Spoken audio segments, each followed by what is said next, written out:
So our first career mentor that we will introduce you to this morning is Matt Crosby. Hi, Matt. Matt Crosby is president of Dynamic Project Management. Matt, can you tell us a little bit about what that means? What's a project manager?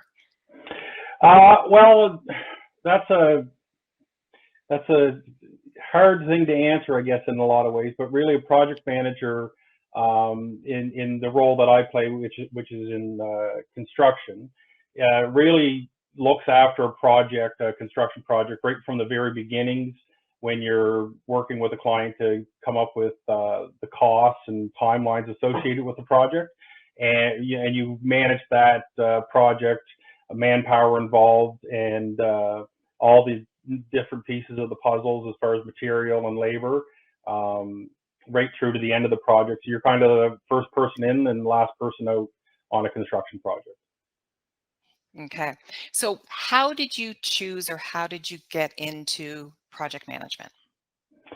I really, I started working in construction as a laborer when I was quite young, and just enjoy construction so much that when I saw my peers who were carpenters and stuff, I wanted to learn about that. So I kind of went through the apprenticeship role and worked my way up to be a carpenter. And when I was a carpenter, I watched my foremen and superintendents and watched what they were involved in work-wise, and really just kind of saw those around me, and always enjoyed working with them, and seemed like a great thing to do. So I just kind of worked my way up the ladder, I guess, until I ended up, here working for a construction company and owning a construction company and managing projects.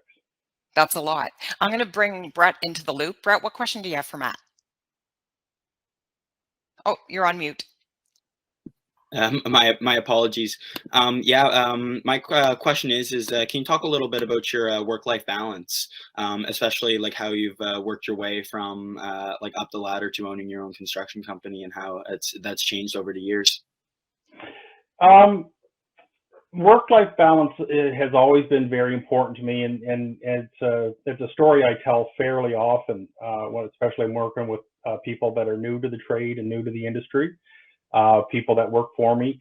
Way back when I was a laborer, still in my early 20s, I worked for a construction company, and the superintendent I reported to quite a bit was going through a divorce. And one day he came to work and talked about the fact that he was basically losing his kids, and he had asked one of his children, who were of the age they could choose who to go live with, their mother or their father, and his kid's response when he asked who he wanted to live with is, "Mom, I don't even know who you are. You're never home. You're working all the time." And so that sat with me my whole life from that day forward. And I've really based my decisions, a lot of my decisions, on the fact that I want to be home for supper every night. So when I have extra work to do, I'll get up at 3 o'clock in the morning, go to the office, but I'm home for supper most nights. And I do this because I love construction, and that's you have to in order to start a company. But the reason why I do it is because I want to support my family, and part of supporting your family is being home with them. It's just not a monetary thing. That's great. Thanks, Matt. Can you tell us about the education, specifically what courses or how you got the certification and the accreditation to do what you're doing? So as far as the education part goes, in 2003 to 5, I went back to school to Nova Scotia Community College. Took what at the time was called Construction Administration Technology. It's a 2-year diploma course. So I did that in 2000, graduated in 2005, and since then it's just have been continuously learning.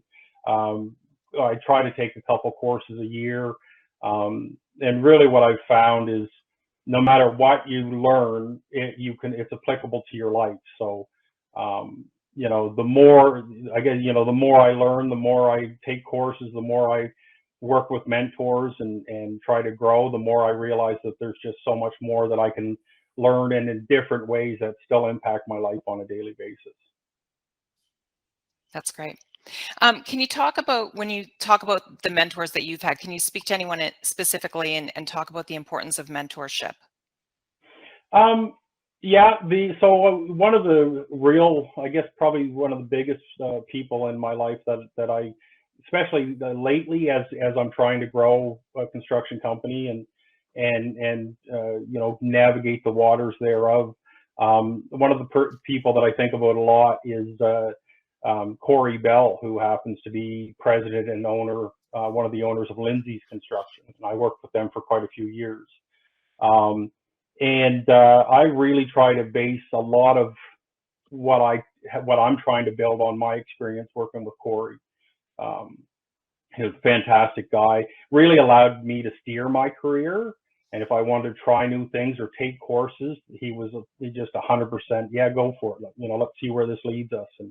And so he sticks out lately for me because I'm really, you know, like I say, this year is a growth year for us as a company. And so I've really been looking back at the years I spent with Corey and the relationship I had with him. It was fantastic. Yeah. That's great. Brett, what questions do you have for Matt? Yeah, so what would you give for advice for people who want to start off in the career that path you've chosen? I think really I think everything, it works differently for every different person. So, I mean, you could graduate high school, go right into engineering or architecture and spend 5-6 years in school. And I think that's a fantastic way to do it for a lot of people. Or, you know, right to the other contrast of that is you can just go literally walk around to different construction sites when you graduate and start asking for jobs, and sooner or later someone's probably going to put you to work, and then you can work your way up the same way I did. Now, it takes a lot of time and effort to do it that way. Not that going to school is not time and effort, but it's two different approaches that you can get to kind of the same point. But what I would say now, looking back, is that by spending 4 years in university or college, you're going to save yourself 10 years of slugging it through the trenches to get to the same location. And once you get to this location, you still need to educate. You still need to take courses and again, read and write and really, just like everything, you know, things are changing. So you have to stay on top of that wave of what's coming, what softwares to use, you know, how can I write better? What's the best way to send and receive emails? You know, it's just nonstop about how to kind of continue to educate yourself in order to be relevant in this day and age. That's a great point, Matt. I think when a lot of people think of construction, they don't really think of I guess, the advanced technical sides of that and how things have changed in that industry, specifically in trades. And can you talk a little bit or lay out what a workday looks for you? You know, how you get up and what do you actually do? Well, that's harder to put into words. I mean, realistically, for me, again, it's an early morning start. So I like to get up in the morning. You know, those hours between 6 a.m. and 8 a.m. I tend to get more physical, well, especially paperwork, answering emails, writing emails. I get more of that done in those 2 hours than I will the rest of the day. You know, any given day, I probably send and receive 100 or more emails and certainly that many phone calls. And in amongst that, you try to be effective in managing your project and you know, making sure that deliveries are getting sent and the right stuff is ordered for the right quantities, and touching base with your team to make sure they have the tools they need to do what they do, which is in large part, you know, as a leader, that's what you have to do. You're really there to support your team. So you really work for the people that work for you, right? Like, you have to be on the ball and make sure they have the tools they need to do their jobs. So that's a large part of my day. It's just that alone. And then visiting clients, going to sites. It's a busy day, and you're never in the same place twice, and there's lots of opportunity to learn. It's a fantastic fantastic industry, and I feel very lucky to do something that I enjoy and love so much. Yeah. Super. Brett.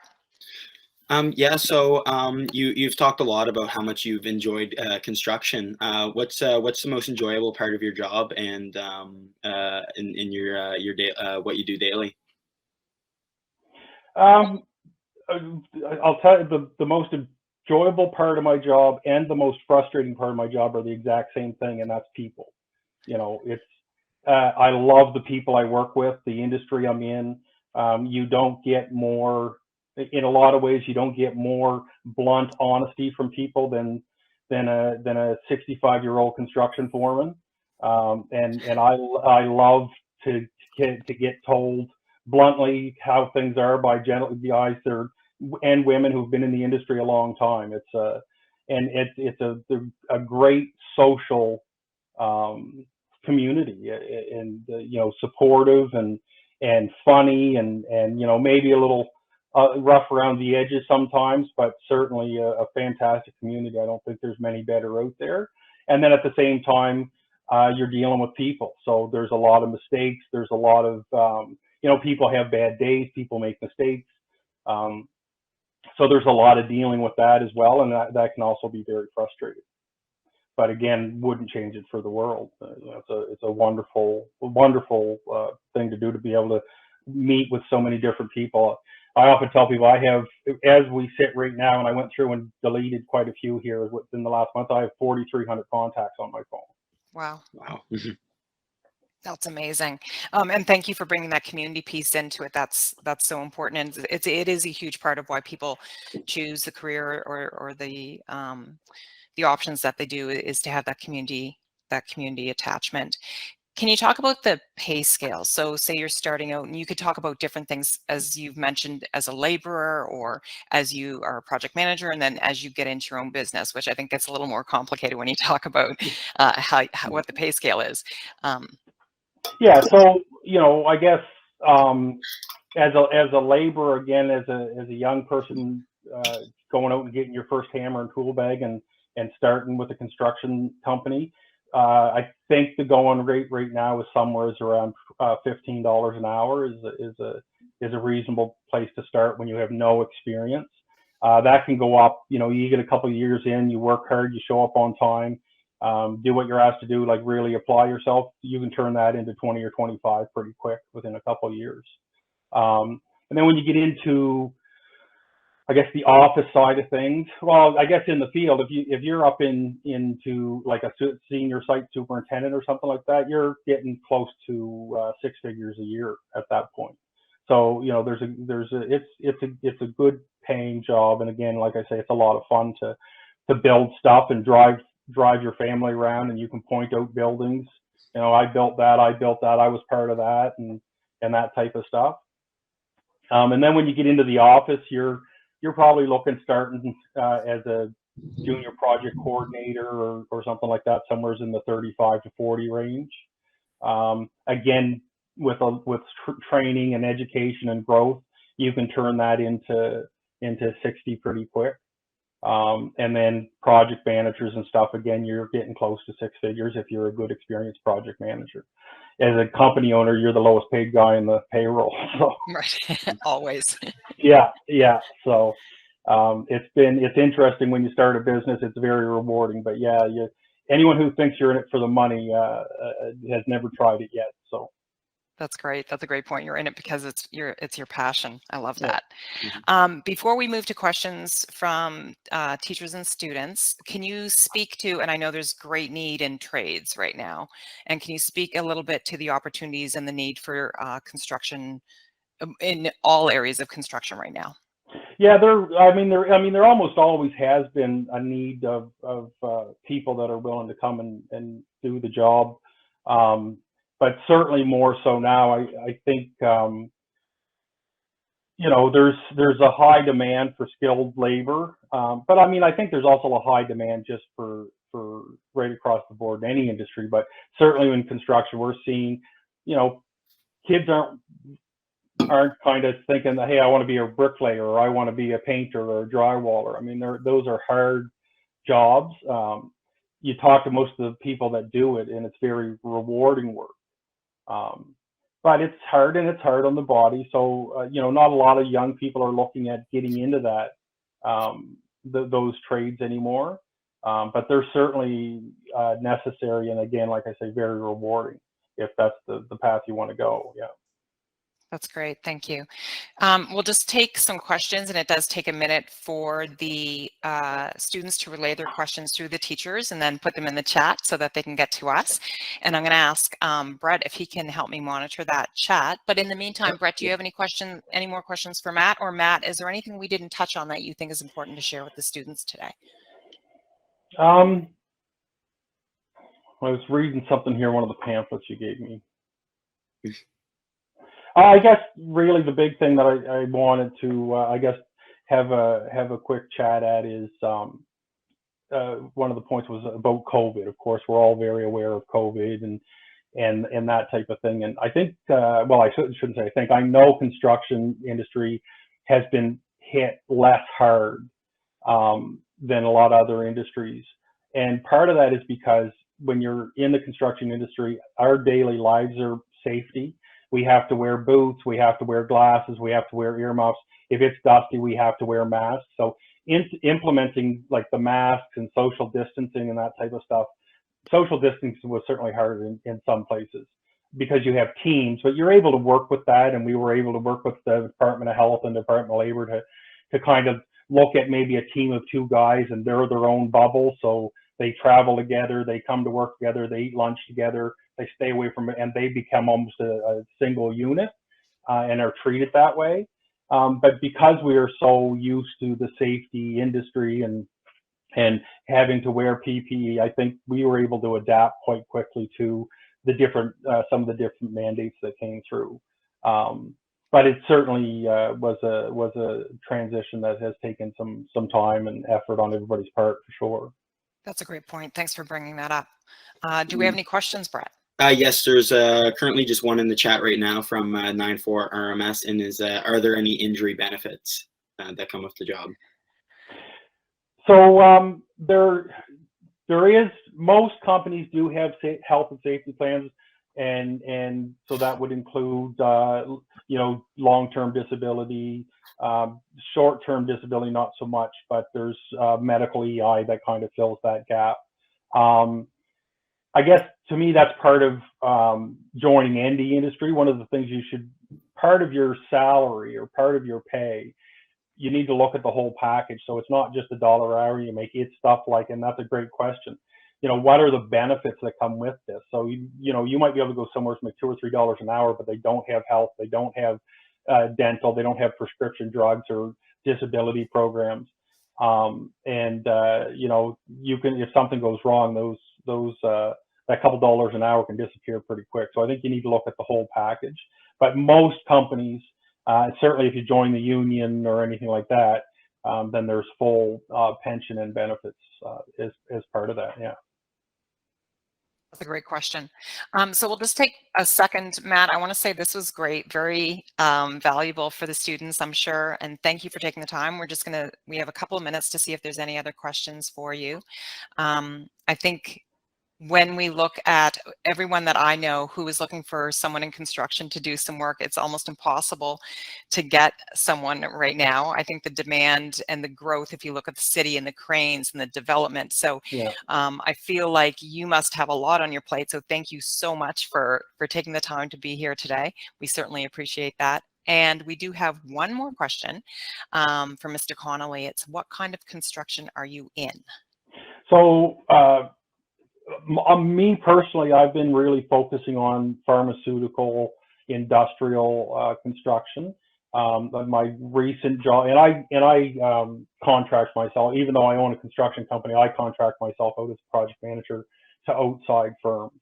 And then I have a core group of people that build the construction side of the company. But recently, I'm just finishing up a project where we expanded a salmon farm, a land-based salmon farm, which I was there for 1.5 years with a great group there that they're doing amazing things with aquaculture. And it's odd. It still gets me kind of excited to think that this is what these folks do, or it's one of the, or the only fish farm in the world that doesn't put waste back into the ocean, and it's right here in Nova Scotia. So, you know, that's the type of stuff that is happening around our province, and unfortunately, we don't hear much about it because there's a lot of projects like that that are one-ofs in the world, that are happening right here in our backyard, and for some reason, we don't seem to hear about them. So that's kind of what I'm doing now, but that's myself personally, like I say, industrial and pharmaceutical and types of construction. Yeah. Super. Well, Matt, thank you again. This is all the time that we have. We're going to wrap it up, but if I receive more questions from teachers or students, I hope that you consider maybe answering and I can get those back to them. No problem. You send me something in an email and I'll take time and do the best I can to answer them. Fantastic. Thank you again. Thank you very much, Matt. Well, thank you all.